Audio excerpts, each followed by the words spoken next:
Okay.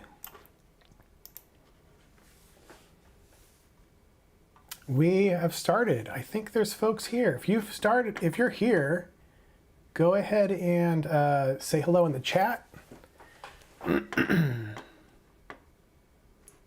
Checking out here, let's see.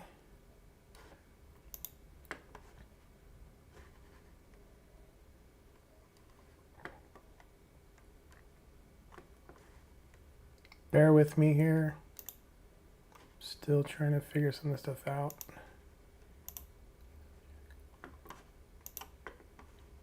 We're going to get started here in just a minute.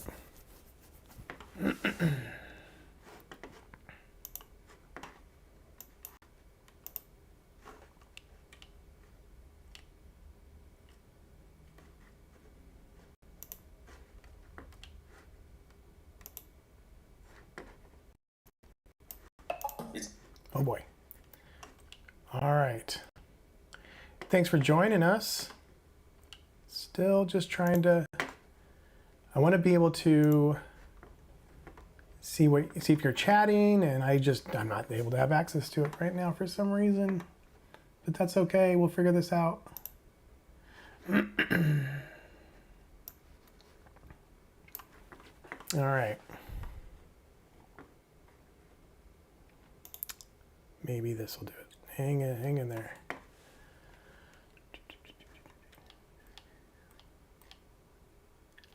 Thanks for putting up with us. I know it's going to be some growing pains here for a little while. Bear with me.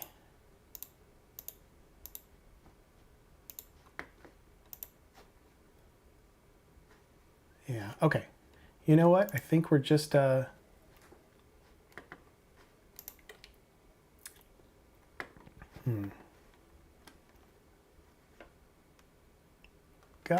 let's see. There's always something, right? Oh, there we go. Okay, hang in there. Here we go. All right. Got some sort of chat menu. All right, got some hellos. Thank you. Awesome. Okay, don't want to do that. All right, how cool. Model Tank Guy and Henry Sanchez, welcome. Fantastic. All right.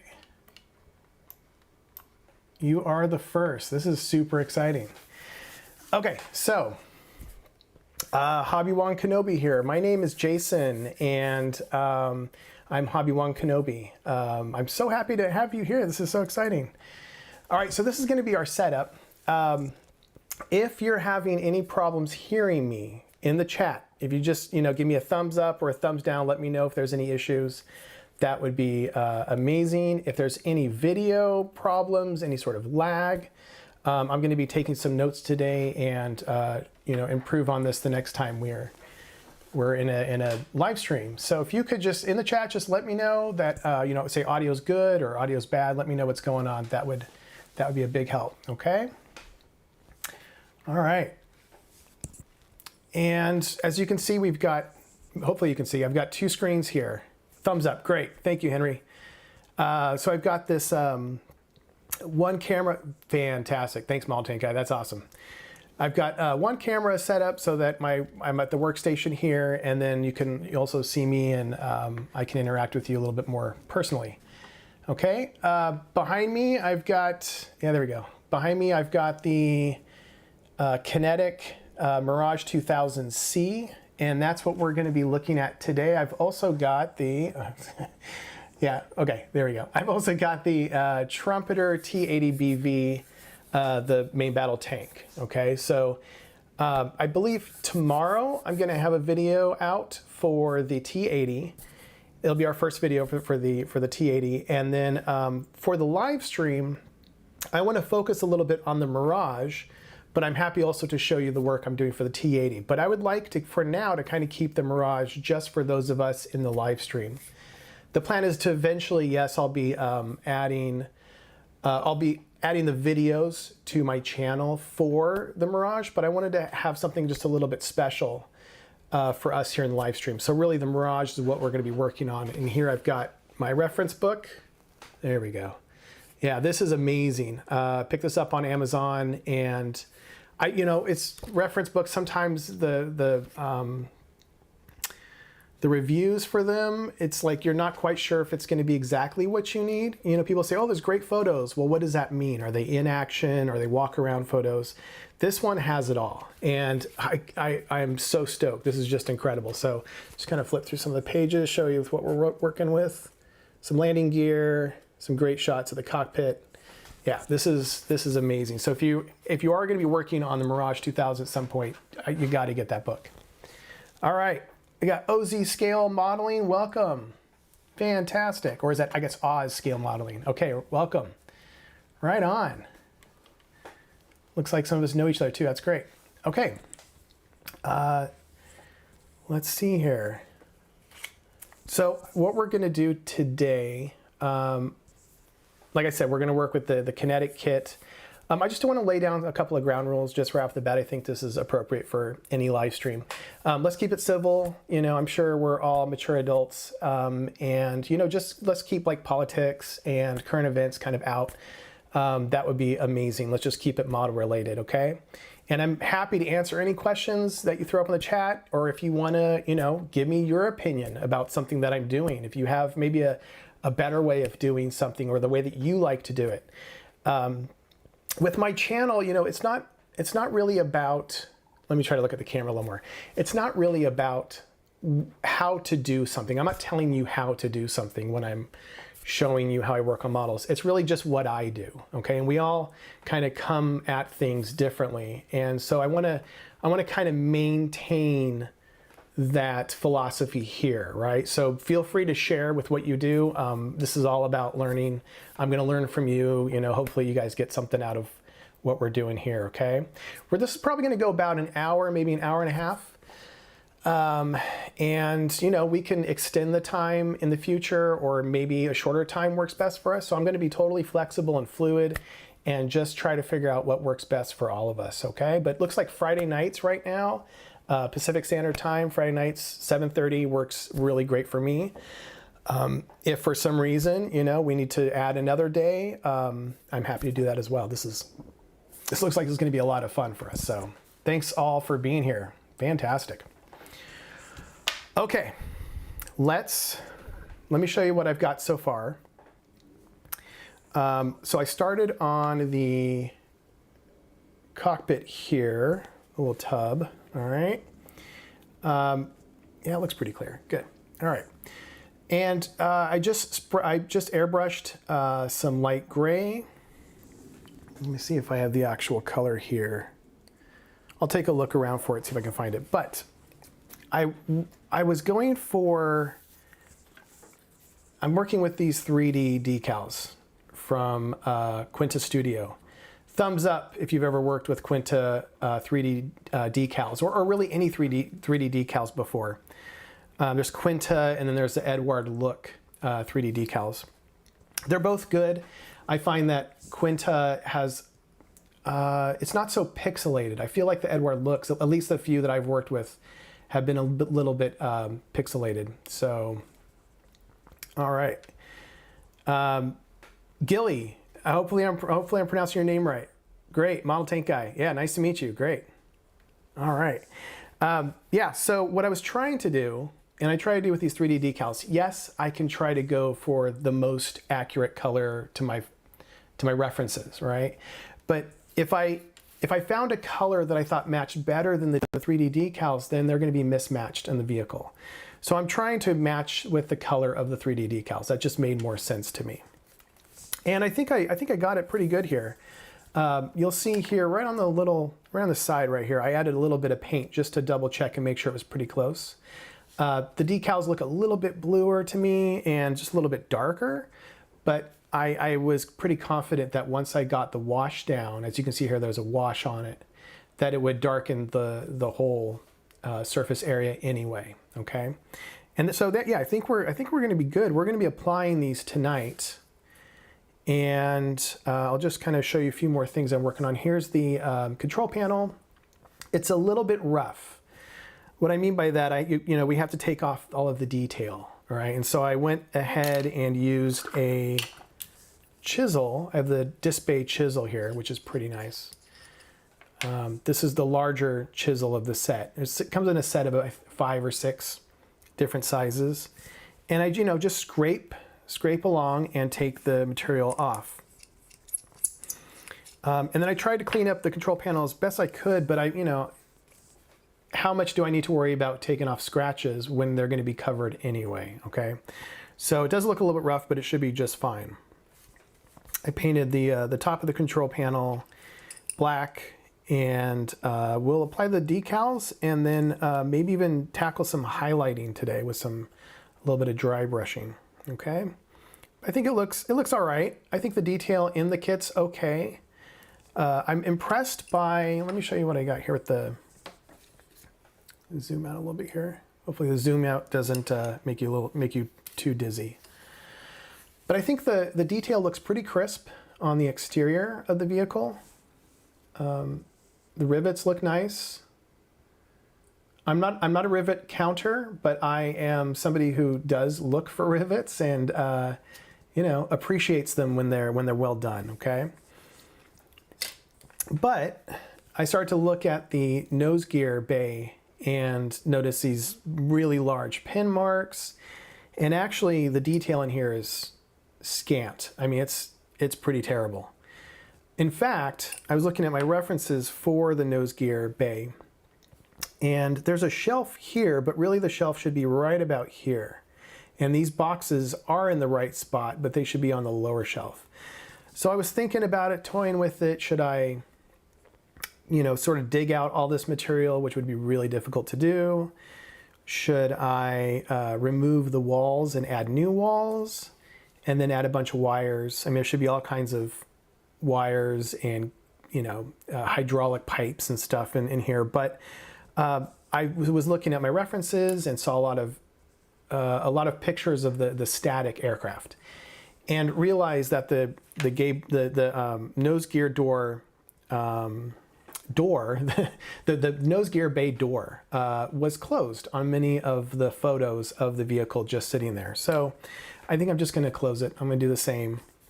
It's kind of a cheat. I like tackling projects like this, super detailing or correcting, but the vehicle is going to sit about that high. We're not going to have an opportunity really to look under. I'm not going to use mirrors under this one. I wasn't really impressed on doing that. Yeah, exactly, Henry. I think I'm just going to leave it alone and then put the door over it, and it'll be fine. Okay. But I don't want to shy away from these kinds of projects and show you what I do in the future. All right, so that's where we're at there. I put the kit seat together, and it looks pretty good. There's a couple of things I did here as well, and I want to show you kind of the things that I like to do. And this is very typical for ejection seats. They're often, unless you get like a resin set, which is kind of ready to go, a lot of times there's going to be parts where along the edge here it's very thick. And so I actually dug out with an X-Acto knife and then sanded it so that the edges here look like thin sheet metal, as they should. These pieces here also, I sanded these off so they're pretty thin. And then right here on the top of the seat, I also thinned those out as well with an X-Acto knife and some sanding sticks. I had a little piece of plastic card right here. There was a nasty seam that was going to be too difficult to take care of. So yeah, I cleaned it up, just make it a little bit more like a resin seat. And actually the detail's really nice. I'm super impressed with the work here. All this work that they spend all this time on is never going to be seen, unfortunately. It always cracks me up when I see seats. Well, yeah, see, it's gone. Like all that work down there, just a shame, but all right. But I'm excited with how that's going to turn out. There are 3D decals for the seat, and I'm just a little bit, I don't know. They're okay. It's not my, we'll see. I might use these straps. They all seem a little bit thin to me, looking at my photos. And the buckles are just kind of, I don't know. One thing I wish 3D decal companies wouldn't do is things like the little danger signs. These are actually not decals. These are actually thick 3D decals. I wish they would just make them regular decals, but that's all right. These seat cushions look great. I think they're going to be fine. There's a little bit of texture to them, which is fun. Maybe it's a little too much, but that's all right. I'm not going to get too picky. Yeah, so we're going to work on that tonight. And then what else? Oh, with the seat, I didn't want to put the 3D decals on yet on the seat. I actually need to do a wash. So I wanted to spend a little bit of time showing you how I do washes, what I use, and we're going to go from there, okay? And then before I get too far ahead, the engine cone here, they give us two options. One is closed, it essentially goes like this, and the other one's open. And I was desperately looking for examples of it, the vehicle being still with a closed cone. They just weren't out there. Because there's some nice detail on the inside here. And also the detail on the inside looks a lot better, strangely enough, than this one. So I don't know what happened. But anyway, I accepted my fate with this one, thinned out the lip from the inside just to make it a little bit, again, more like sheet metal. And then I haven't had a lot of experience with rivet tools, but I got this set recently and I really, really like it. If you get a chance to get this rivet set, this is pretty incredible. There's 3 different sizes, which is always great. And it just feels like it's well machined or well built. And so I don't know if you can see, sorry about the lighting here, but there are rivets that run along this edge, and then along here as well. Those will be seen once we get the final colors and the wash going. You'll see these little rivets, okay? So that was pretty much all the detail I wanted to do there. And I think that'll be ready to go. I tend to spend a lot, I don't know if this is the same case. Let's see. Oh, Henry, yeah. Yeah, the Edward Look decals for the Zvezda MI24. Yeah, there, you know, it's going to be like everything, right? Summer is going to be hit and miss. I think, I can't remember what I used now for the, oh no, I didn't do that. No, I'm thinking of my SU25. SU25, I use Quinta, but yeah, the MI24, I want to build one of those. I want to build one of the earlier ones. I think it's the D, the Hind D. There's they have the P and the V out. Is that right? Anyway, those Zvezda kits. I want to do an early one. I like the look of the engines of the early kit, or the early version. So yeah, that's good to know. I'll keep that in mind when I eventually break down and get one of those. Love helicopters. Thumbs up if you like helicopters. Hopefully all of us, but that's all right if you don't. It's okay. We all have our thing. In fact, I'm kind of curious if you consider yourself a tank person or an aircraft person. If you could just type that in the chat, just let me know. Would love to know kind of where everybody's at. Maybe you're both. Yeah. Maybe if you're into ships, Gundam, cars, whatever. Let me know. Would love to know. Oh yeah, the D. Okay, cool. Yeah, I imagine the late version is more popular. I got to tell you, this gets it a little bit into my feelings about modeling as a hobby. I built a lot when I was a kid. I was super into it. I did a bunch of local contests. One time we drove out like 3 hours away, and I was like 13. To drive 3 hours away from a model contest was amazing that my parents did that for me. I frequented a hobby store. It was one of the Hobby Town USA's. It was a really good one. I know that there are some that are kind of, again, hit or miss. Some have more kites than models. I get it. But this was one that was great. And I ended up working there actually for about 4 years and made some really, really great friends there who I'm still talking to this day. But anyway, I digress. So I built a lot of kits as a kid, and as an adult now, I find that I gravitate to those kits that were really popular in the 80s and the 90s, and the kits that either I built as a kid or I always wanted as a kid. Somehow it's like it sticks with me. So the Hind D, I'm always thinking of I think it's the Monogram kit or the Revell. It's Monogram. I'm always thinking of that kit. So if I see the later version of the Hind, it just, with the engine nacelles, I think are boxier, right? In the later versions.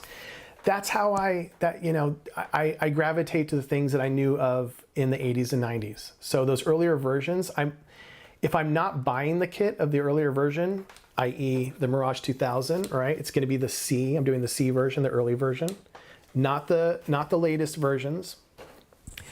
I'm always doing that because of those older kits and those older memories of those vehicles. But I get it. I get it. The later versions are very, very popular. All right, let's see. Model Tank Guy does all kinds. Awesome. Yep, Henry, 48 scale aircraft. Yep, me too. 48 scale aircraft. I've built 1 or 2 32nd scale, and I don't think I've ever finished a 72nd scale. It's always 48 for me. Yeah, Oz scale modeling. Try anything. Just about start your first series tank build. Fantastic. Yeah. Yeah, the Trumpeter 35th scale of the Hind. That looks impressive too. That one's going to take up a lot of real estate. I think I'm going for the 48 scale. Yeah, the older. Yep, me too. Henry loves the older Revell monogram testers kits. Absolutely. It's just so funny. Like, I just can't shake. I just can't shake that part of me where, the box art, or gosh, the testers. I have it around here somewhere. The testers catalog. Did you guys ever? I would stare at that. On the instructions, right? The instructions, it would be like the back of the instructions, and they have the pictures of the aircraft or the pictures of the cars even. And I would just stare at that catalog for, I don't know, hours, I'm sure. Like going, okay, I want this one, I want that one, I want that one. And just the box art looked amazing. Even the front side of those instructions. If I remember right, there was one, it was like, there was a red Ferrari Testarossa or something, and then a V22 Osprey, and then the little like Aztec airbrush spray gun, and there were like drops of paint everywhere. And I just love those. I love looking at those catalogs. They were inspirational for me. And then the box art of the monogram kits and the Revell kits, just so many like great nostalgic memories. So yeah, good stuff. Yep. Awesome. I swear I've got one. I was like, I'm probably going to end up talking about this at some point. If I happen to see it, I will definitely bring it up here and show everybody else if you're not familiar. All right. Okay, let's get some work done. But yeah, let's get off on rants too. I love that. I got lots. There's so much to rant about in this hobby. All right. First things first. Let's go ahead and take care of the wash, because if it dries in time, then I can show you how I'm going to remove it as well. Okay. I do want to. I think I've got got a little bit of a paper towel here. I don't want to ruin this new mat that I've got. I think it looks pretty slick. I would love to know where everybody's at. If you could just in the chat let me know. If you're what country you're in, or if you're in a particular state in the U.S. Would love to know that. Yes, my thinner. This is my Turpenoid. This is awfully dirty. I don't really care because it's for washes. Sometimes I like to work in the lid so you can see the same kind of ugly dirtiness. But yeah, this is my Turpenoid. This is what I use. Let me. I brought out a container just in case I need to show you. This is the product that I use with washes. Okay, and as you can see here, I've got Winton oil. So it's Windsor and Newton oil colors. Okay, these are artist oils. These are what I talk about constantly on my videos. You might notice a theme in my videos. I'm raving about these things. I'm all for many different weathering techniques. I'm all for it. Pre-shading, post-shading, whatever. But I really believe everything can be achieved with these. However, I don't ever want to give anybody a hard time for pre-shading. You want to spray some color on the lines and then color afterwards. That's fine. No problem with that. Everybody does things a little bit differently.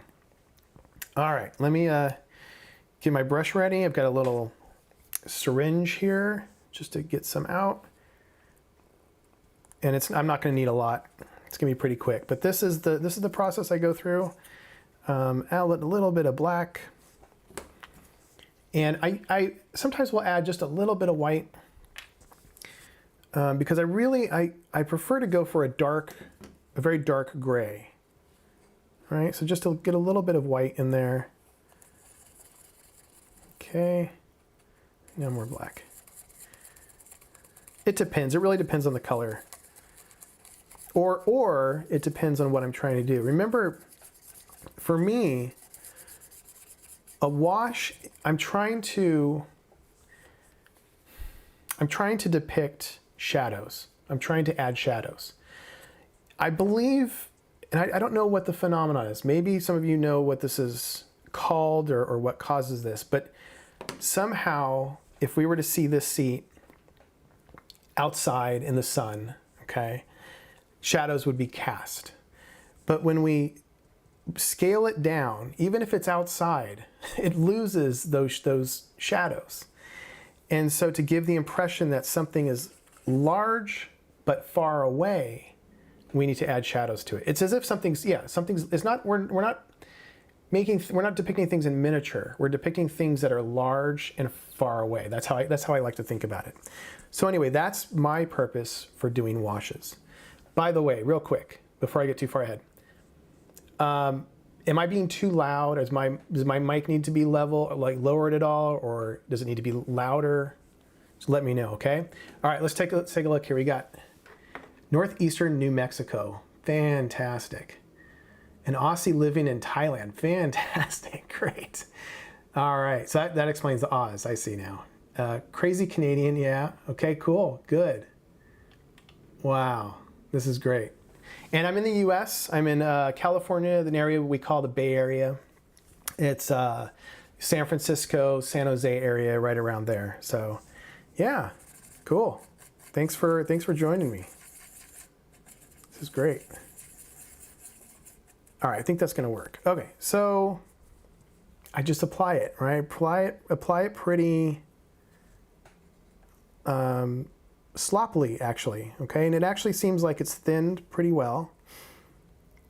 If it's too thin, then you won't have enough of the pigment to stay, and it'll just lift up really easily. If it's too thick, it'll be difficult for it to be removed. Also, if it's thinned well, I find that it dries faster, okay? And I'm gonna try to spread it around a little bit here. Yeah, it's looking pretty good. I should have mounted it on some tape or something, but that's all right. All right. I think that'll work. Should get the back too, just in case. All right, let me just set it down, set it aside, let it dry, and it's as simple as that. Okay, I like the color. I think it's dark enough. I could go a little bit darker. But the sooner I stop messing with it, sooner it'll start drying. So, all right. You could also use a heat gun. I do have a heat gun, which I'll use sometimes. But I always want to make sure if I'm going to use the heat gun that the paints and the gloss coat are well dry, because I think the heat actually reactivates it. And I've encountered sometimes where the gloss wasn't, it was reactivated by the heat, and the oil paint kind of fused itself to the model and was not able to be lifted up. So just watch out for that. It's also easy to melt styrene. So, all right, I think that'll work. We'll see. Sometimes we do need to reapply oil. And the nice thing about oils is that, you know, this container will be ready in a couple of hours, still in a couple of hours. It won't be dry. It takes a long time for this stuff to dry. So it's nice. It's nice. You can keep working with it. All right. So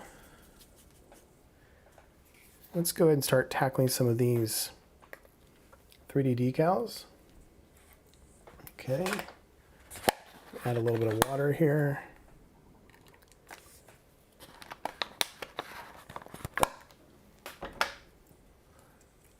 Good question. Do I use black primer to make shadows?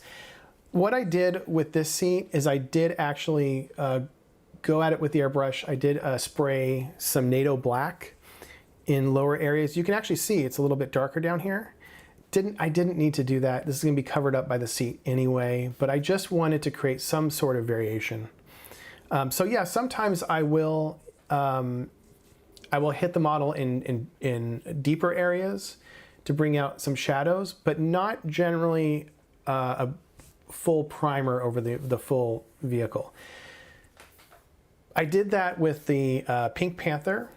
I had a stowage set, and there were a bunch of backpacks on the back that I was gonna hand brush, and so for that I did use black. Was it primer? Yeah, I used black primer on those. But typically here's my feeling about primer. Okay, I try to limit myself with primer. I try to only use it on resin or photo etch, or I'll use it on a model if everything is together and I need to make sure that the seams are good, right? That there isn't any sort of leftover marks from the putty or anything like that.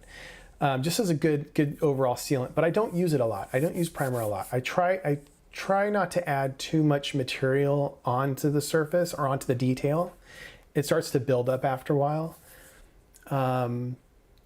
And my feeling is also, aside from the photo etch parts and the resin parts, the paint doesn't really come off the model easily.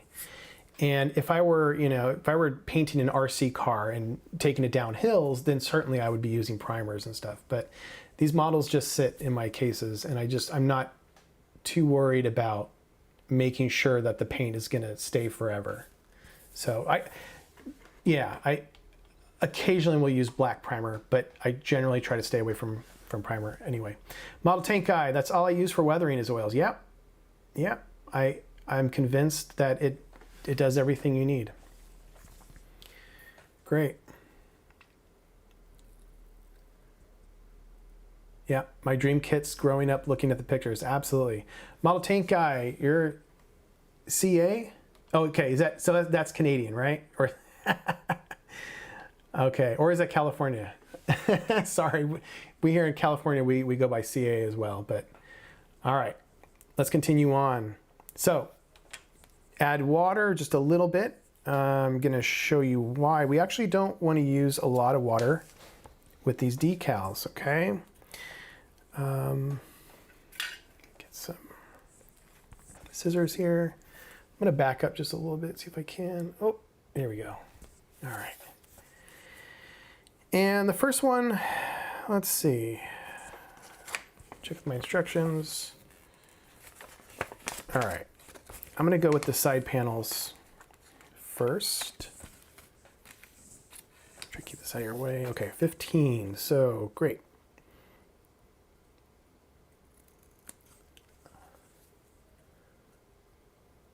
Yeah, pastel chalks, also good. With water and dish soap for weathering. Okay, so I guess the dish soap and the water allows it to adhere. Is that the idea?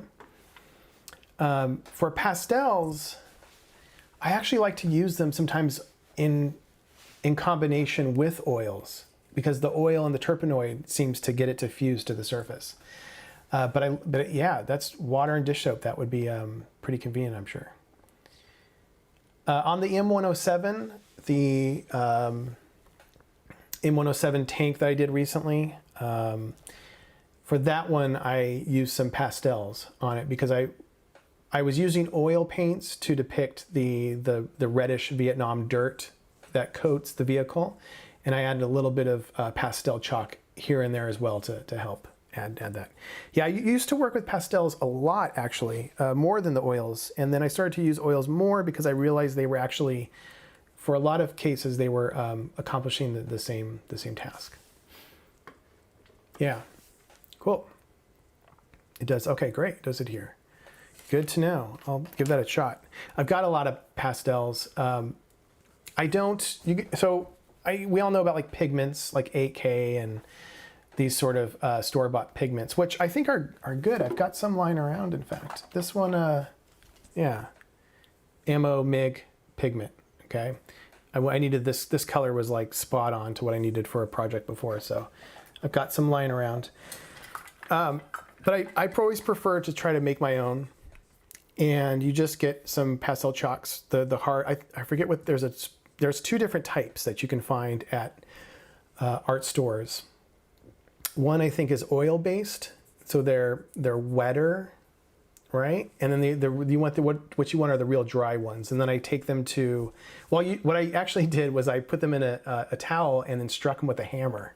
And that helped break them down. And then you could also take them to very coarse sandpaper and just start scraping them down. And that powder creates essentially the same powder that we have with these pigments here.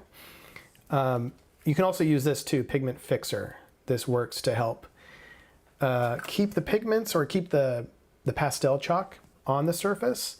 Just know that the few times I've used that, it really stuck to the surface. It was hard to like shape it and work with it a little bit. It was like glue. So that's my 2 cents there. All right, let's get some tweezers going. I'm a big tweezer guy. I love having good tweezers around. I've got probably 7 pairs. This particular brand, Pakistan, and I'm not sure if they're made in Pakistan. That would be kind of cool too, but I am just absolutely in love with these.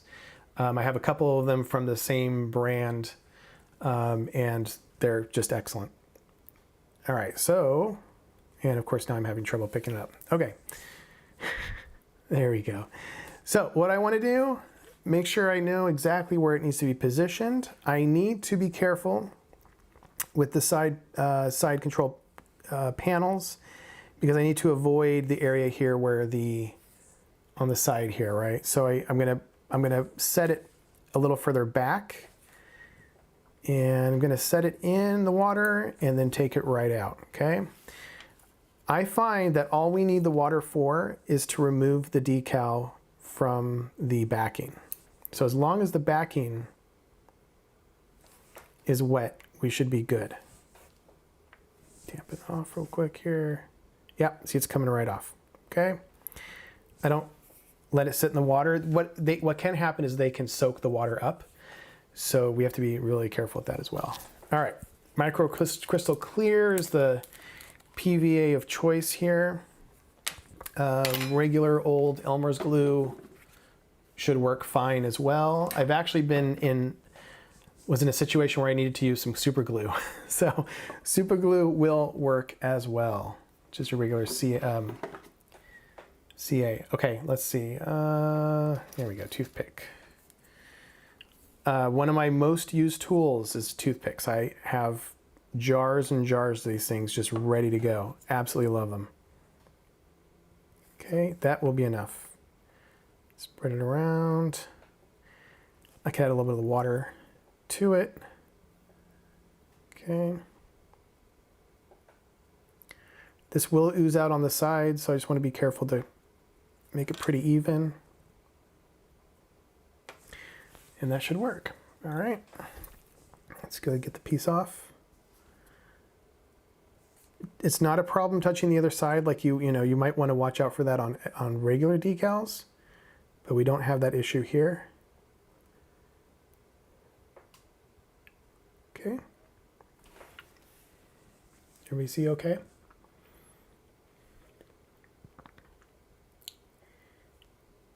All right, I'm just going to make sure there's enough clearance. Yep, that looks fine. Good. All right, and now we can definitely see, any difference in the color.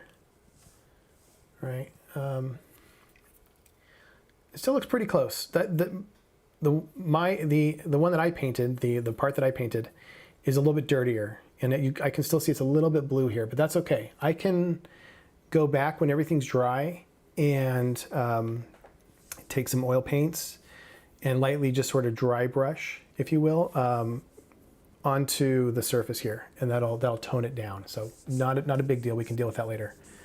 The light's kind of causing a problem here. Okay, good. How many of you use visors?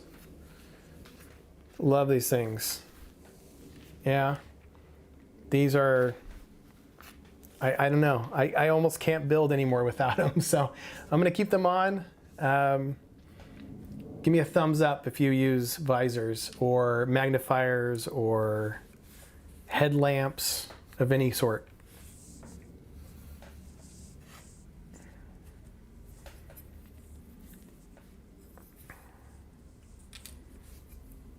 All right, that'll work. Let's go ahead and get 14 going. So yeah, thumbs up if you use headlamps or optivisors of any kind. And maybe you're not, oh, you haven't used, okay, fair enough.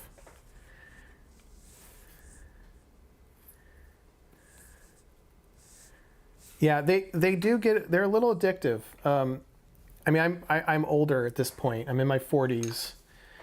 I don't know. Do we consider that old?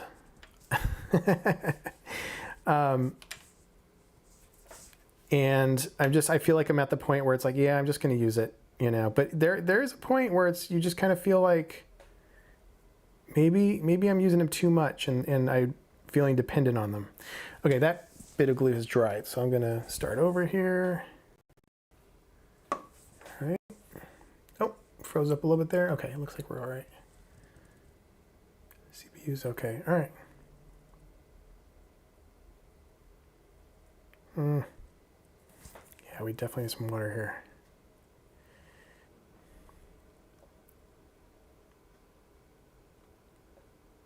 I think that'll work. Fairly thin, that's okay. Okay, to make sure it's the correct direction. Yeah, like that. Good. All right.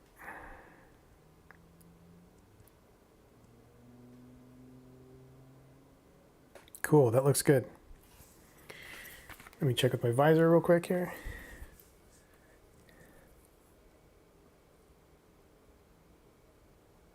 Yeah. Great. Okay. Yeah, can't build without them, exactly.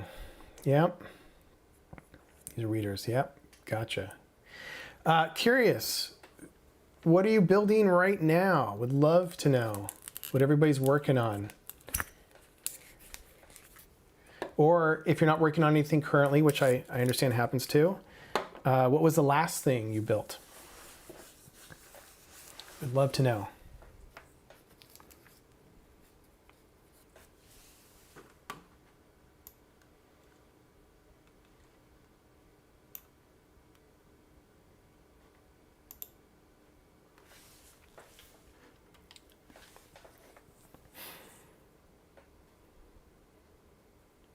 Yeah, it'll work. Good.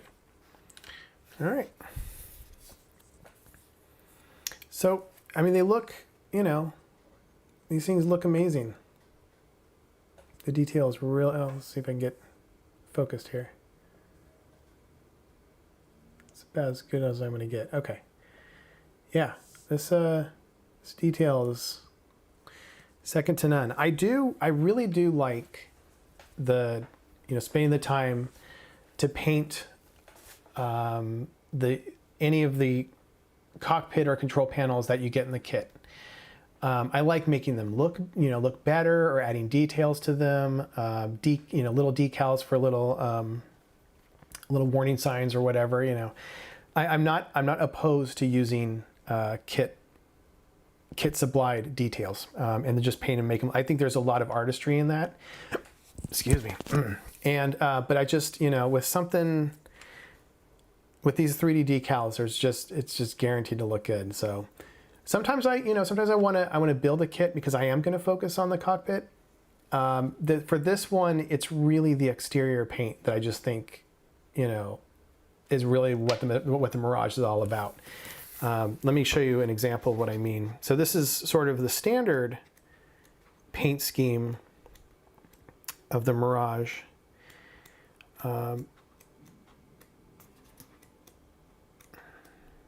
There are many variations, and yeah, here we go. So this is sort of the typical. Okay. This light gray and then that darker blue gray. It just looks amazing. I don't have a model, you know, here where it's those kinds of colors. I just think it's going to look really, really great. So I'm kind of cutting some corners, if you will, with the Cockpit. I'm going to do the best I can, but my main focus is getting this thing together and then getting just a nice paint job going. Okay. All right, let's take a look here. We got Model Tank Guy, 72nd scale U-boat Revell. Fantastic. Subs are something I'm actually curious to get into. I think it's a DML kit. 1/350th scale. I'm noticing that that's 72nd scale. Holy crap, that's going to be huge. And I don't know. There's something about subs that just interests me. Yeah. Let's see, about start mini art, M3 Lee with full interior. Oh my gosh, that is amazing. Yeah, I built a M3 Grant. I think it was a Tacom kit, and that was great. But this full interior stuff that they have with these Lees is just going to be amazing. Again, I really want to build a very early M3. There was one in, oh, here it is. Is that? Let me remember. I think, hang on one second. All right, I've got my Shepherd Payne books here. I diehard fan of Shepherd Payne, and if you're not familiar, we've got, there we go, okay. Modeling tanks and military vehicles, and then of course his classic How to Build Dioramas. If you're not familiar with these books, these are amazing. I suggest you get them. They're dated, they're very much dated, but there's, you know, all of the basics are in here. But there was a great, I can't remember where it's at now, but there was a great photo of an M3 Lee. And it was just, you know, that green with the yellow band going across the turret with the yellow star. I just absolutely adore that one. And if I build one of the, which I actually do plan to build one of those Lees, I'll try to go for an earlier version like that. But full interior, I don't know, full interior tanks, it's just, it's a little tricky. My issue with those is kind of the similar issue that I had with the nose gear bay on this thing. You know, how much are we going to see? Hopefully a lot's seen with those hatches open. All right, let's see. Building F-16 egg plane. I just finished the Revell Horton Geo 229 and 48. Amazing. Fantastic. 5:20 on Saturday morning. All right. Powell, nice to see you. Good. Where are you from? If you could type that in, that would be great. Or is it Pavel? I want to make sure I'm pronouncing your names correctly. Forgive me if I'm wrong, but that looks like a Polish name. I visited Poland for about a week. Gosh, about 20 years ago now. Holy cow. Amazing place. Forgive me if I'm wrong, though. What's happened with Mr. Finishing Surfacer? Oh, it's been months now since I've seen it. Yep, Poland. Warsaw, I believe it's pronounced. That's how we pronounced it when I was in Poland. Warsaw, yeah. Yeah, I don't know. Finishing Surfacer, great question. I mean, how much would we love to have a black primer that's Mr. Finishing Surfacer, or even the Tamiya, the Tamiya. I love the Tamiya fine surface primer. The gray's great, but to have that in black would just be amazing. Yeah, Warsaw. Oh, okay, that's great. Thank you. Very cool. There was an amazing, gosh, like I said, it's been about 20 years. An amazing World War II memorial that we saw there. And as I recall, it was for the, forgive me, I'm forgetting right now. Oh yeah, it was for the people. They, as I understand, MRP black. Okay. let me know how that shoots. That's good to know. The people were in the underground, right? And as I understand, they were there was an uprising, or the people came out from underground and fought against the Germans. Oh, change almost beyond. Oh, is that right? Okay. Why? Fascinated, Pavel. That memorial was beautiful, though. I mean, there were some amazing statues outside and just riveting stuff.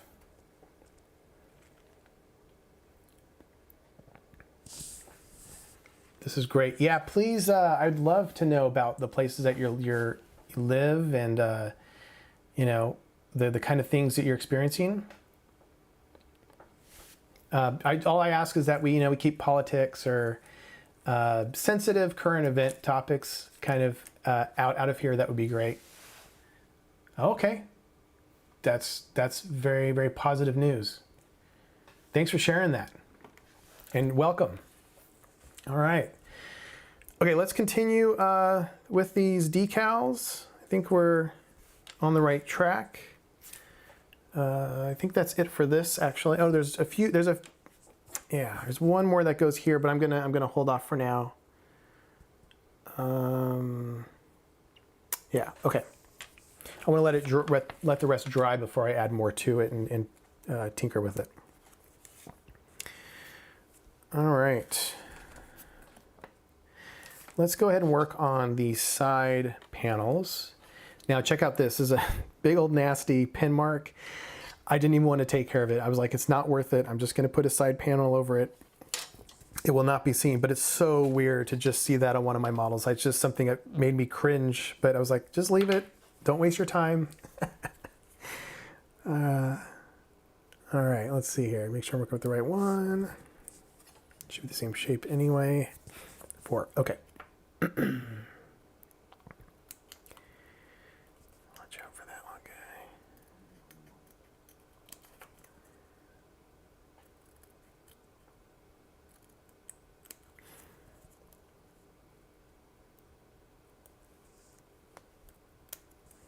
All right.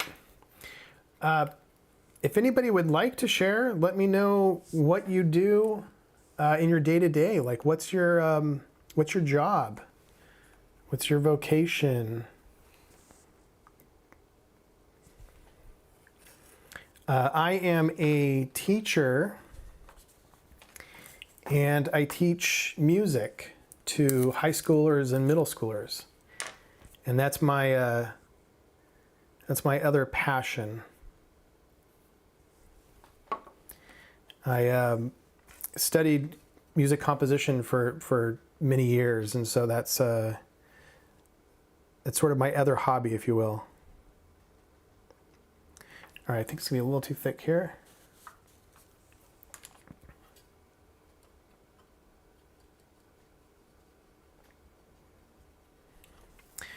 Might want to use an actual brush.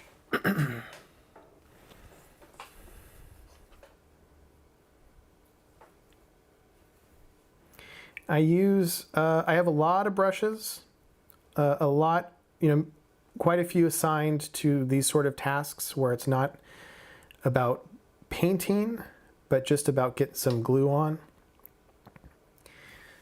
I would not want to use my nice brushes for this purpose.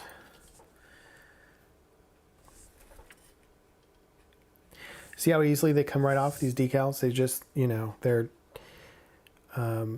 again, we're not putting them in the water for any reason other than just to get the backing loose.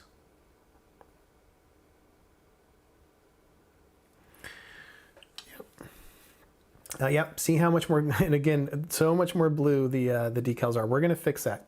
We're going to fix that later. I'm not worried about it right now. I'm just worried about where they're lining up. And then I want to double check against the piece itself, because it'd be terrible if it dried in this position and didn't fit well. Okay. All right, that looks, I think it's right, yeah. It's not bad. Oh, I'm also thinking about this as well.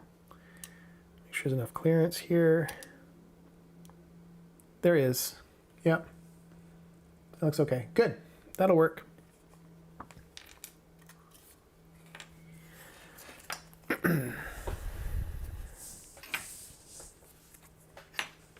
All right, let's see here. Model tank guy works in the hospital. Amazing. Wow. Pavel, interaction designer. Design web apps mostly used to organize web tech related conferences, do whatever's fun. It's fantastic. Cool. Thanks for sharing.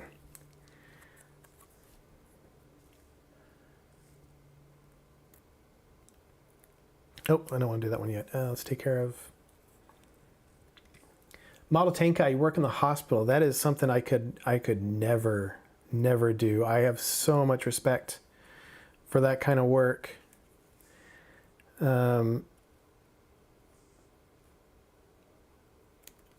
2 occasions, I had to go to the hospital for other people, and it ended up passing out myself at the site of their wounds. Or it wasn't even the wounds, it was when somebody was helping them with their wounds. That's when I passed out. I was not able to handle it. That is amazing work. I have so much respect for it. Even you know, even if you're not like the surgeon, you know, you're just working the desk, like just to be around that kind of world just takes so much guts to me. Mad respect.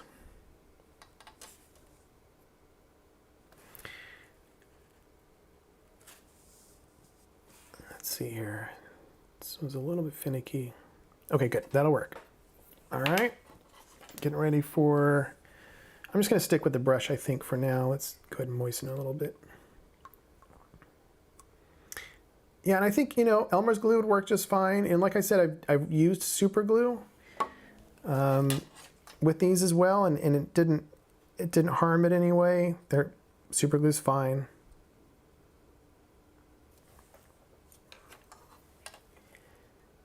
This is a little, okay. There's another piece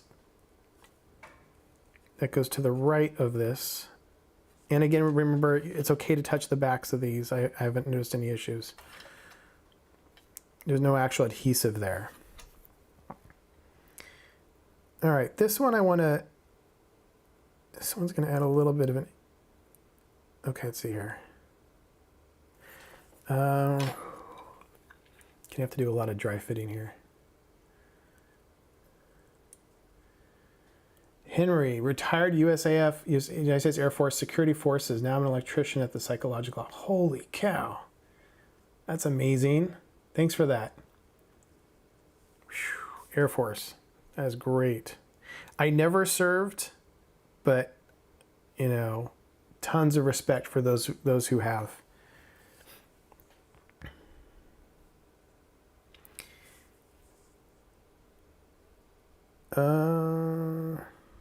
I wonder, I actually feel like this piece should come forward now that yeah.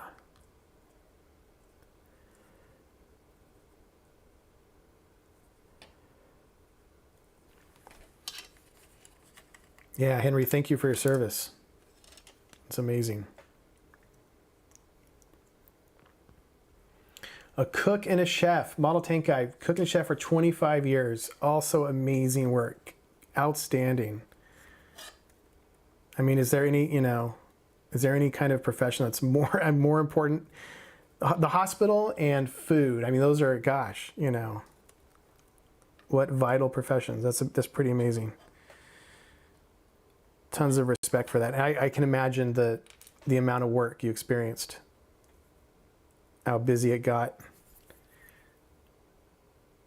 You know, customers expecting to have their food. I don't know. When I go to a restaurant, 15 minutes, I kind of want my food, right? It's like any sort of service industry, I also have a lot of respect for too. Okay.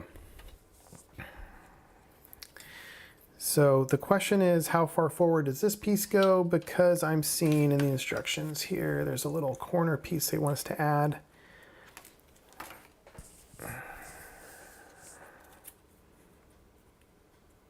Yeah, number 3. Okay. All right.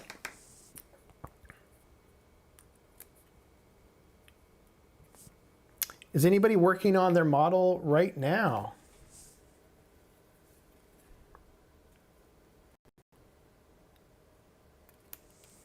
Like you're actually working on it as I'm doing this. Like it's, what was it, 5:30 in the morning? Are you working on a model? I guess on a Saturday, why not, right?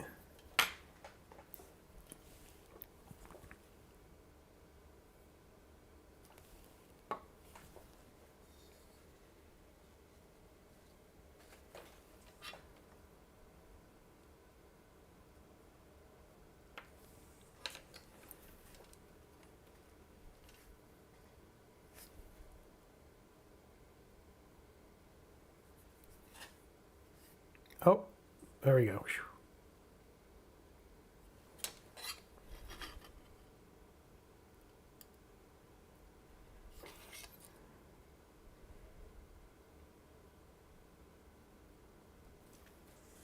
Okay, I think this will work.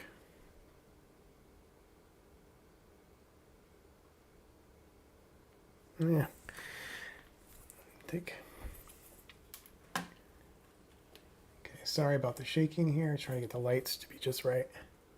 All right, I just want to make sure.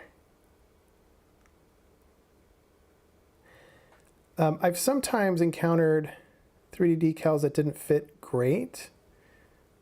Sometimes they're a little bit larger than the surface they're at. I'm not having that problem right now, but there is a piece on the control panel that I expect will be a little bit of an issue. All right, let's see here. Oh, cool. Got some other, Connor the Native Man, welcome. Yeah, let's see here. Can't talk about what I did, Maltanka. I can't talk about what I did in the hospital, but all the stuff I see is like TV shows, crazy. Yeah, I can imagine. OR room and ER departments. Yeah, keep me away. I don't know how you guys do that.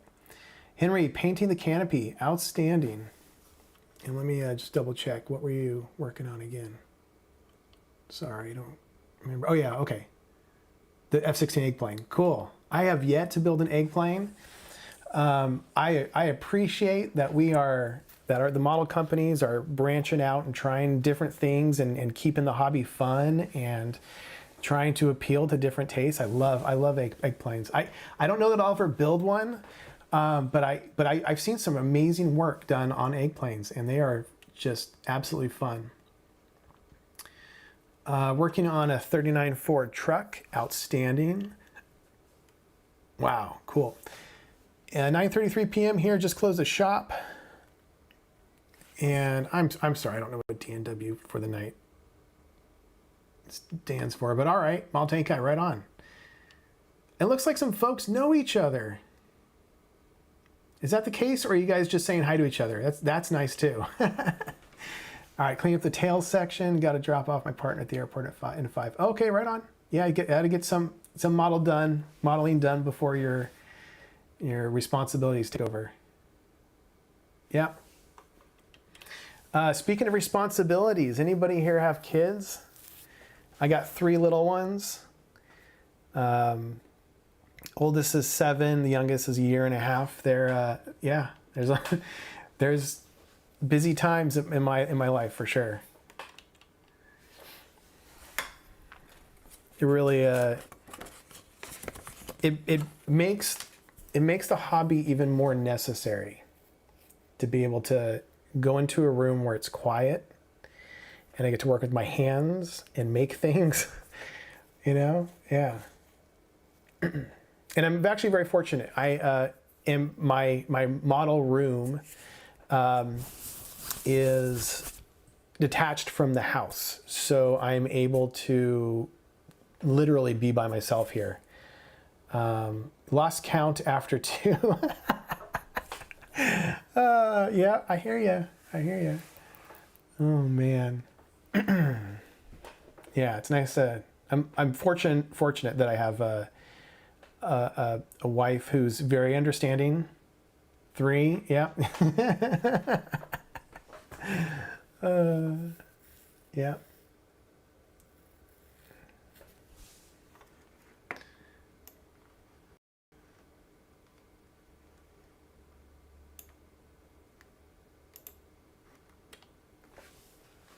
Very cool.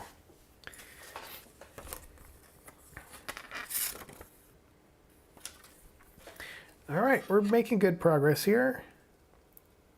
I think we're done on that side. And yeah, that won't be seen. I already double checked. Yep, it's okay. Good. All right.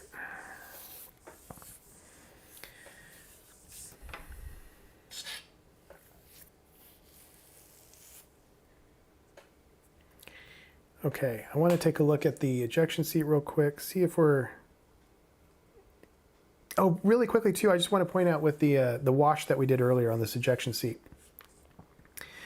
The washes are done over a gloss coat. Now, if the paint is glossy, that's fine. That should be fine. But we need a smooth surface.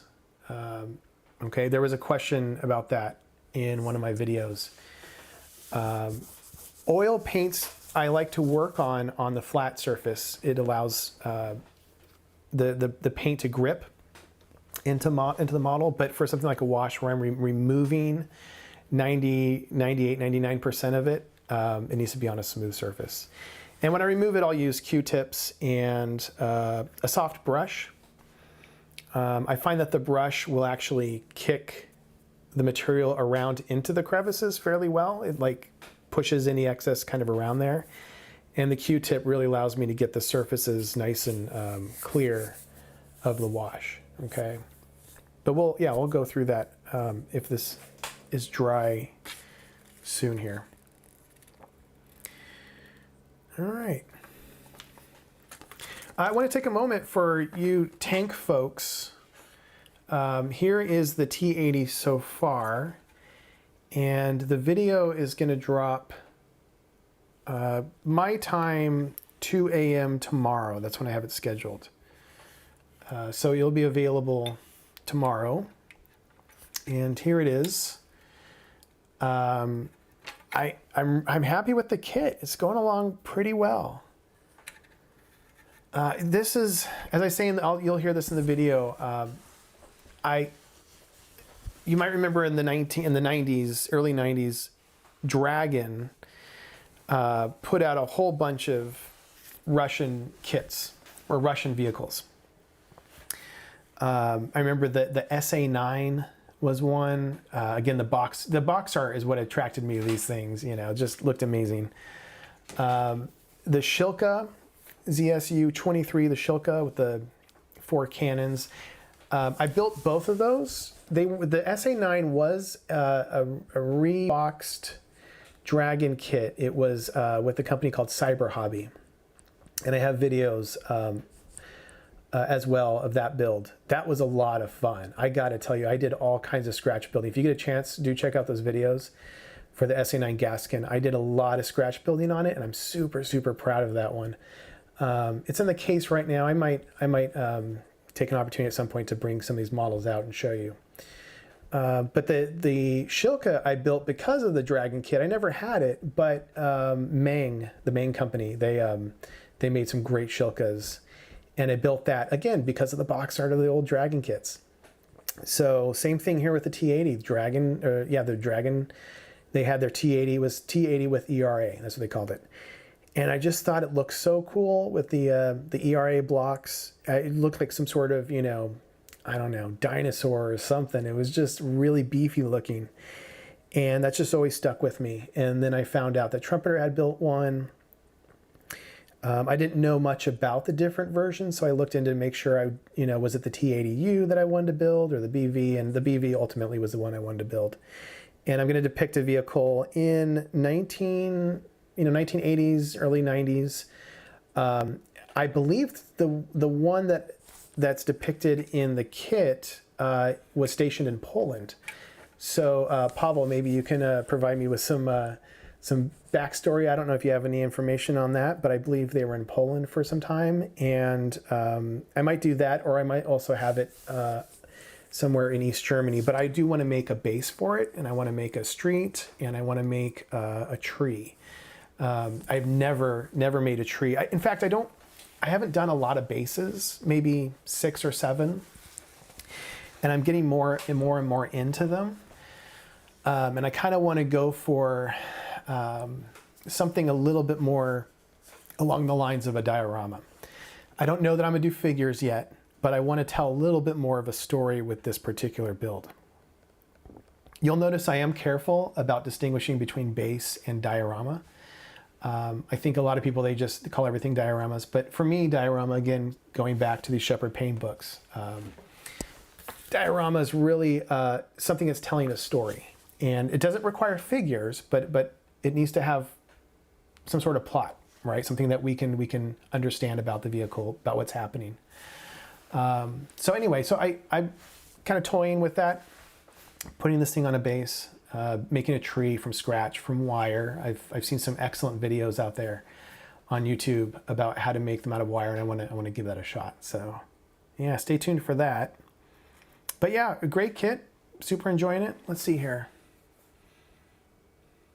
Yeah, just changed to working on your BMP3, cool, gotcha. Okay, great. Yep, love the T80, I built one, 72nd, still have to build it in 35th. Yep, it's got a neat look. And with the ERA, I mean, it looks menacing. I don't know. The T90 is fine too, right? That one looks great. The T72 somehow, when it has the ERA on it, it doesn't look like a T72. So I don't know, like there's something's taken away from it. So I think were I to build a T72, which I'm sure I will at some point, I'm going to leave the ERA off. Yeah, the Gaskin's a tough one. It's had problems with it. I understand. Let me see if I can remember.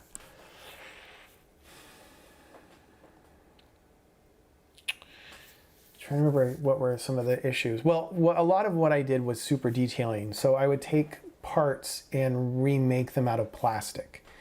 So the headlight covers, there were clamps for the rocket launchers, and I rebuilt those out of plastic. There's a little hatch for. There's a little, I can't remember who's for, there's a little hatch at the front of the vehicle, and my references show that should be centered. They put it off to the side a little bit, and so I scribed all that off and rebuilt a new hatch on the front of the vehicle, dead center. The turret, there were some problems with the turret, and I did a lot of scratch building along the side of it, just adding some detail. There was some nasty seam work. If I remember, yeah, the turrets was 2 pieces, and so there's a lot of seam work along it that you needed to take care of if you were, trying to make it clean. I was at a model contest and a guy walked by, and I don't think he'd ever been to a model contest before, and he pointed at it. I was there. He was like asking me about it, and then he actually touched one of the rocket launchers, and it broke right off, and I was like, what the hell are you doing right now? I couldn't believe it. Don't touch people's models. Oh, it just drove me crazy. He apologized profusely, so that it was all right, fine. But I was able to kind of push it back up in the little mount on the turret and get it to stay. But oh my gosh, some parts were not. Sorry, I got some. Okay, not fully molded, and yeah, it was missing figures. Sure, okay. Yeah. Yeah, I think when it's fully, missing the, if it's not fully molded, I think the term for that, the term I'll use sometimes is short shot. And I noticed that, yeah, when you see that on kits, boy, it's just, you're just like, how am I going to fix that? That's, yeah. And I think the Cyber Hobby, I'm under the impression that they had the molds and they were able to fill in remold the parts, and then they added figures to the cyber hobby. So if you get a chance and you're interested in building it, trying it again, that would be the one to go for. I didn't have any short shot parts in that cyber hobby version of the molds. Speaking of short shot, I did the Testers M107. I had that. I never actually finished it, but I had it. And that had short shot everywhere, if you've ever built that kit. And then Italeri, they purchased it, but they didn't fix any of the short shot issues. So then they worked with Tamiya. So now there's a Tamiya M107 that is also affiliated with Italeri. And they used the same molds, but they filled it in, and all that short shot was gone. So that was nice. That's good. I had it. Yeah. Okay. You had this. Oh, it didn't come with the figures. All right. Huh. That's too bad. The figures were nice. I remember looking at them going, gee, someday maybe I'll paint these. Yeah, that's too bad.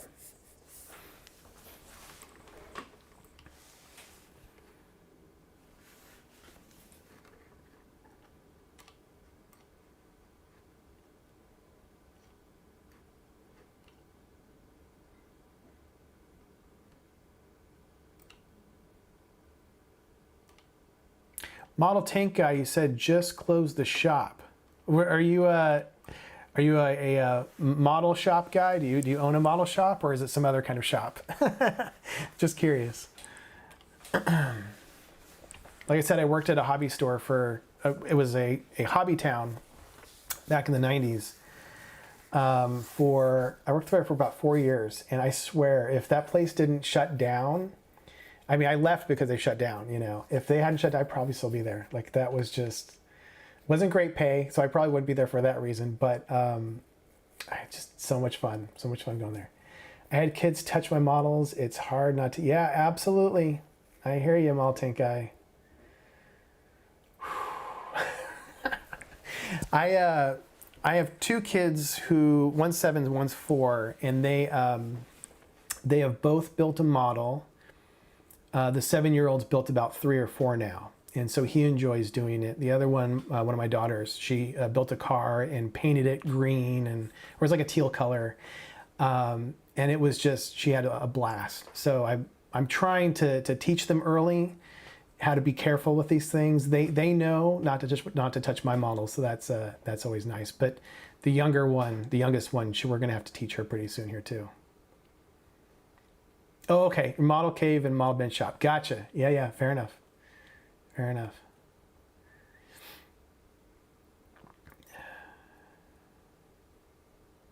Yeah, one of these days I'll pan the camera around and show you guys my workspace here. I've got kind of an L-shaped workbench that I work on. I've got another workbench, this one behind me, and I've only recently cleaned it off. You can see kind of some paint sitting there, Vallejo paint sitting there. And then those models sitting there. And there's the Dremel drill press, which I got recently. I don't know if it's gonna do a lot for me, but I wanted to give it a shot. And then I've got another workbench to my left here that I use primarily for scratch building. Sometimes I need to move away from the station and work somewhere where I've got all my plastic strips and different kinds of cutters and stuff. But also in this room, this is not just a model space. I also collect as another one of my mini hobbies. I mean, this is why I'm Hobby-Wan Kenobi, right? I've got lots of hobbies. I collect several things. So Star Wars vintage figures. I was a Star Wars kid through and through in the 80s. The figures and the vehicles. And also G.I. Joe was a big deal. So I collect those, and also Transformers.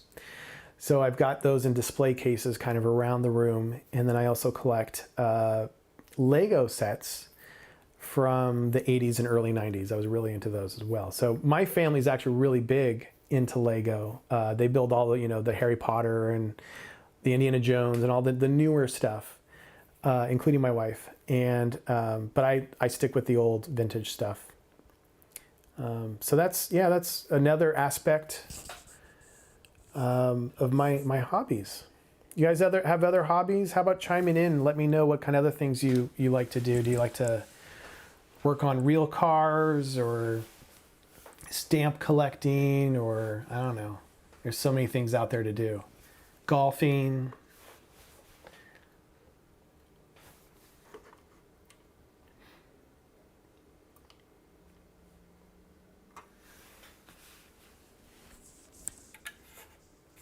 I'll talk a little bit more about this T80 if you don't mind. There's some PE stuff here. And in the video, if you get a chance to see it tomorrow, I go over about some of the issues that I had with these grills. These were all individual pieces, and you can kind of see in the light they're a little bit at slightly different angles.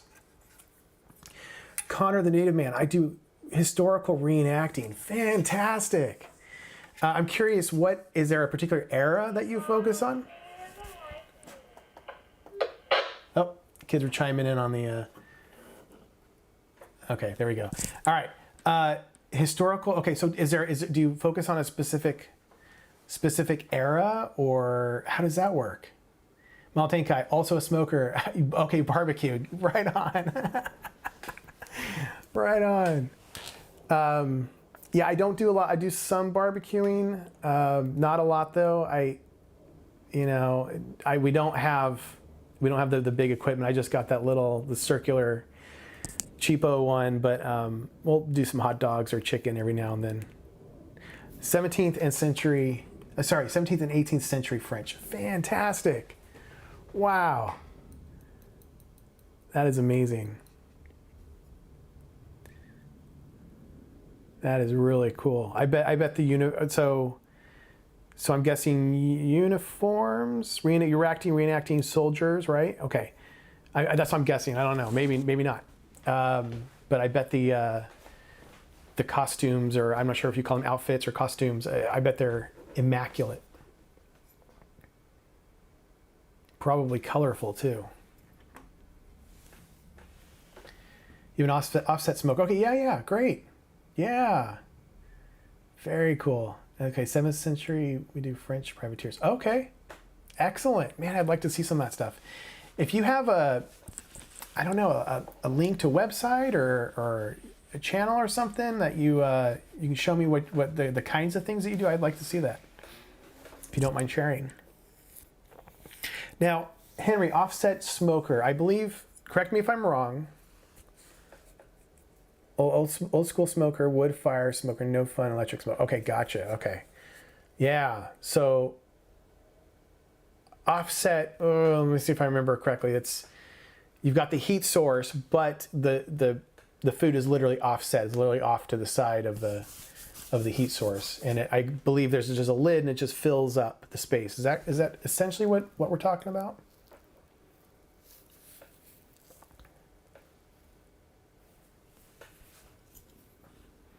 I did make a beef stew today, if that counts for anything. Chuck roast, cut up, and leave the fat on because you want that juice, that flavor. Throw in some potatoes and carrots and celery. Okay, that's true. Okay, cool, great, very cool stuff. Thanks for sharing, everyone.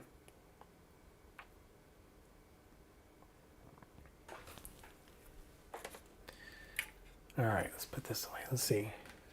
We're gonna go for just a few more minutes, but I am having a blast. I don't know about you guys. I hope you guys are having a good time. Beef stew tomorrow. Excellent. Yeah. Okay, you got photos. All right. If you can find a way to message me somehow, I'd love to see if you want to share. That sounds really interesting. Yeah, we're going to be eating beef stew tomorrow too. Definitely some leftovers. Making a big old pot. Love it. Well, my wife enjoys it. The kids are actually starting to enjoy it too. The kids can be picky eaters. But today we made a lot of promises for them if they finished all their food. So they got some ice cream afterwards, and ice cream seems to change their mind about how they feel about the dinner they're about to have. So sometimes you gotta coax them a little bit.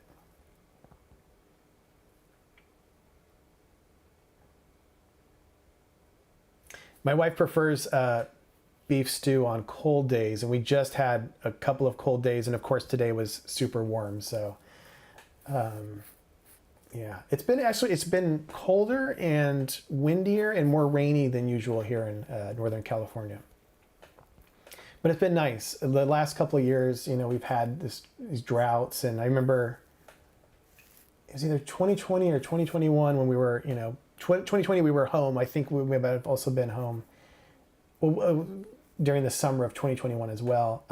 And there were just a bunch of terrible fires, and it was just hot all the time. And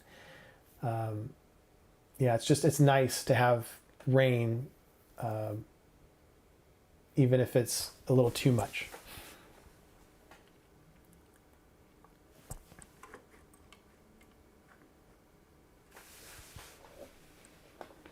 So, you know, Friday nights, like I said, work well. It seems like you guys are able to do it, at least for today. I think we're looking at doing this weekly. I think I can't see any reason not to at this point. I think we had a pretty decent turnout for the first day. Really appreciate everybody being here. So we're looking at 6 viewers. We had 39 views. I consider that a success for, you know, first time ever.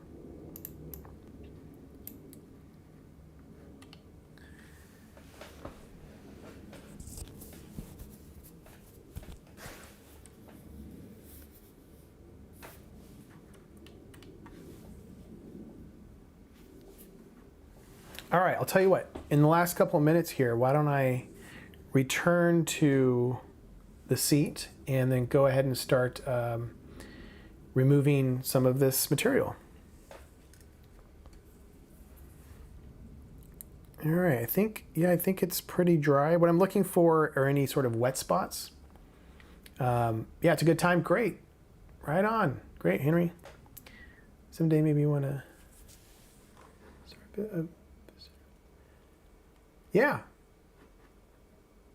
Oh, Model Tank Guy, explain what you mean, visitor. Are you saying you would like to join in? I'd be happy to have any of you join in if that's if you are set up for that sort of thing. Absolutely, I could absolutely see some collaborations and stuff. That'd be a lot of fun.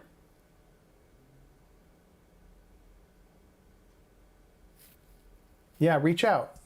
You know, if that's what we're talking about. Absolutely interested. What I want to make sure, I've seen live streams from other folks, and I just want to make sure. Okay, join it. Okay, cool. Yeah, let's see. What's the best way to get a hold of me?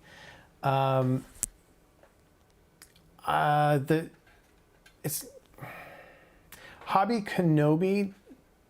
At Gmail, I think is the Gmail address for this specifically. If you could send that to me, you should be able to find that on my YouTube page. Send me an email or message me somehow. That's fine too, and we can talk about this for sure. That'd be great. And I'm guessing Model Tank Guy. I'm guessing you're also on YouTube with maybe you do. By the way, if there's anybody here who does videos as well, let me know. I'd love to check out your stuff. If you can direct me to, you know, any of your pages or anything. Oh, Henry, you have a good one too. Absolutely. We're gonna be here next Friday. Okay. All right. Fantastic, Model Tank Guy. That's outstanding. Great. Okay, let me finish up here and then we'll get going. Okay, so let me just wipe some of this away. And I'm going in the direction away from the seam for now. Okay. Just trying to keep it on the surface. Now, the gloss is, I did a really good job on the gloss. So it is a lot of the oil is being picked up by the Q-tip. I want to be careful not to pick up too much of it. I'm just trying to glide over the surfaces. And this is something, you know, you can wait a couple of days and then do it again if you need to reapply. I say a couple of days because the paint, if it's not dry enough, it will reactivate, which is one of the benefits of oil paints, artist oil paints. Ooh, careful, careful, careful. Normally I would, let me see if I can, yeah, you know what, I got one here. These little sticks, and I'll put on these squares. These are Scotch brand squares. I forget exactly what they call them, but these are excellent. Just peel them right off and they allow you to let your pieces stick. Okay, I'm gonna see if that helps a little bit here. All right.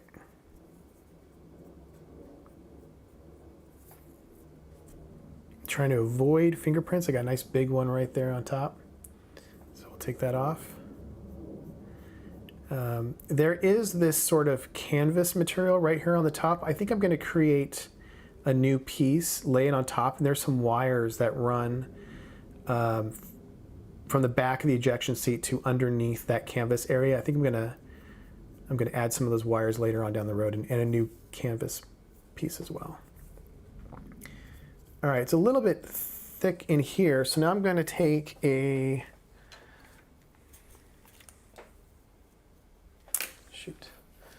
let's see, a soft brush.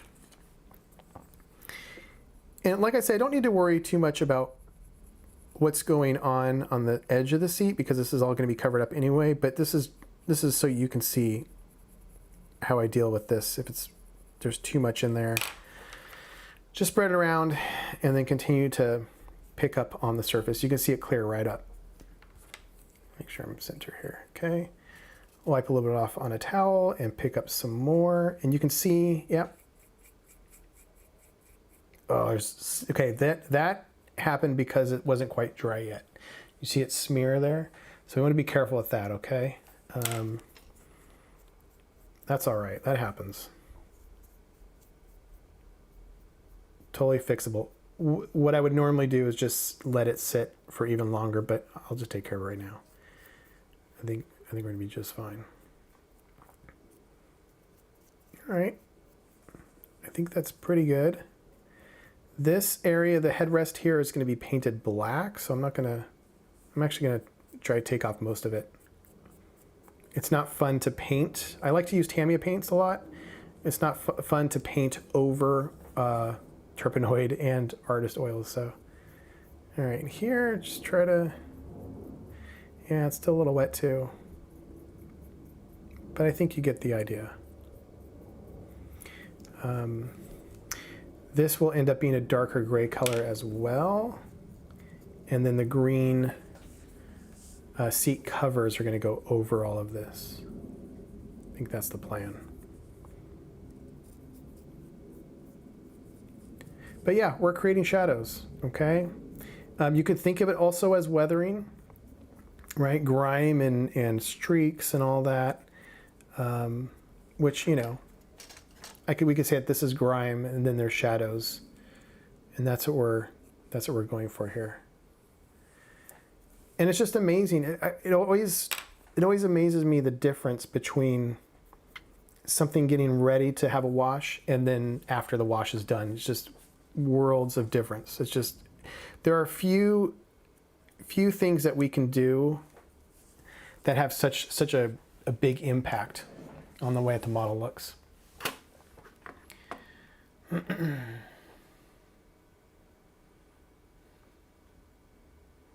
Model tank guy, that is awesome. Great. I'm looking forward to that.